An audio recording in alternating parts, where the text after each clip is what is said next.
Terdapat sebuah riwayat yang menceritakan bahwa Nabi Sulaiman pernah memperkerjakan para iblis. Mereka membawa batu-batuan, pasir, dan berbagai bahan bangunan untuk mendirikan bangunan megah. Para iblis tunduk kepada Nabi Sulaiman, namun tetap teguh pada janji mereka menyesatkan anak cucu Adam hingga hari kiamat tiba. Melihat sifat iblis itu, Nabi Sulaiman berdoa kepada Allah, "Ya Allah, izinkan aku memenjarakan iblis agar manusia tidak lagi berdosa." Allah menjawab, "Wahai Sulaiman, tidak ada kebaikan jika engkau menangkap iblis." Namun Nabi Sulaiman tetap memohon, "Ya Allah, izinkan aku menangkapnya hanya untuk beberapa hari saja." Maka Allah pun mengizinkannya. Dengan kekuatan dan izin Allah, Nabi Sulaiman berhasil menangkap ribuan iblis, mengumpulkan mereka dalam sebuah penjara khusus. Tidak satu pun yang mampu melawan. Semuanya tunduk pada ketetapan Allah. Misi Nabi Sulaiman berhasil. Setelah selesai, Nabi Sulaiman kembali menjalani kehidupannya seperti biasa. Meski beliau seorang raja yang sangat berkuasa, beliau tidak menggunakan kekayaan kerajaan untuk keperluan pribadi. Beliau bekerja dengan tangannya sendiri, membuat kerajinan tas yang kemudian dijual ke pasar. Sementara dapur kerajaan memasak ribuan hewan setiap hari untuk dibagikan kepada rakyat. Namun keesokan harinya, sesuatu yang aneh terjadi. Pasar menjadi sepi. Nabi Sulaiman tidak dapat menjual hasil kerajinannya. Para pedagang menghilang, pembeli pun tidak ada. Suasana kota hening. Banyak orang hanya menangis, meratap, dan menyiapkan bekal akhirat seolah dunia sudah akan kiamat. Melihat hal ini, Nabi Sulaiman bertanya kepada Allah, "Ya Allah, mengapa manusia tidak lagi bekerja mencari nafkah?" Allah menjawab, "Wahai Sulaiman, karena engkau memenjarakan iblis, semangat manusia untuk bekerja hilang. Bukankah aku telah memperingatkan bahwa menangkapnya tidak mendatangkan kebaikan?" Menyadari hikmah besar itu, Nabi Sulaiman segera membebaskan seluruh iblis. Dan benar, keesokan harinya pasar kembali ramai. Manusia kembali bekerja, berdagang, mencari nafkah sebagaimana biasanya. Kisah ini mengajarkan hikmah yang dalam. Allah tidak menciptakan ujian untuk menyiksa kita, tapi untuk menggerakkan kita. Setiap godaan yang kita lawan adalah bahan bakar semangat yang Allah sisipkan dalam fitrah kita. Bukan tanpa iblis kita menjadi baik, tapi dengan melawan godaan kita menjadi kuat.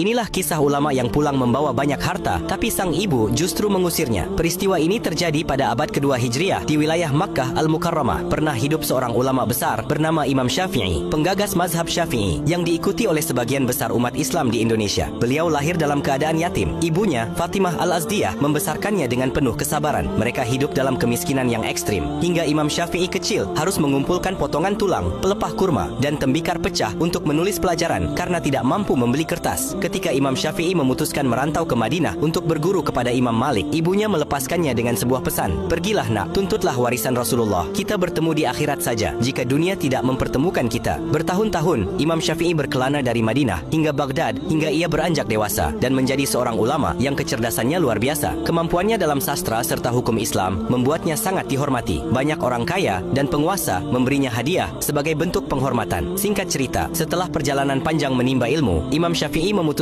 pulang ke Makkah dengan membawa puluhan unta yang memuat emas, perak, dan kain berharga hasil pemberian yang halal. Sesuai adab sebelum memasuki kota, Imam Syafi'i mengutus seorang untuk menemui ibunya dan mengabarkan kedatangannya. Utusan itu berkata kepada sang ibu, "Kabar gembira, putra Anda, Imam Syafi'i telah kembali dengan membawa kesuksesan dan harta yang sangat banyak hingga memenuhi lembah." Mendengar itu, sang ibu menjawab dengan nada dingin, "Katakan padanya, aku mengirimnya pergi, bukan untuk mencari harta, tapi untuk mencari ilmu. Jika dia pulang hanya untuk membawa dunia, sampaikan padanya bahwa dia tidak diizinkan menginjakkan kaki di rumah ini." Saat pesan itu sampai ke telinga Imam Syafi'i, beliau menangis. Beliau menyadari bahwa ibunya sedang mengingatkan tujuan awal, niat dalam menuntut ilmu. Tanpa ragu sedikit pun, beliau memerintahkan orang-orang di sekitar gerbang kota, "Wahai penduduk Makkah, siapa yang butuh unta ambillah, siapa yang butuh emas ambillah, siapa yang butuh kain ambillah." Dalam hitungan jam, harta yang dikumpulkan bertahun-tahun itu habis dibagikan kepada fakir miskin di pinggiran Makkah. Beliau hanya menyisakan tumpukan kitab, catatan ilmu, dan pakaian yang melekat di badannya. Imam Syafi'i kembali mengirim utusan, "Katakan pada ibuku, hartanya sudah habis dibagikan. Yang tersisa hanyalah Syafi'i dan ilmunya." Mendengar itu, tangis sang ibu pecah. Beliau membuka pintu rumahnya lebar-lebar dan memeluk putranya seraya berkata, "Sekarang ibu ridho padamu. Inilah harta sejati yang ibu harapkan darimu."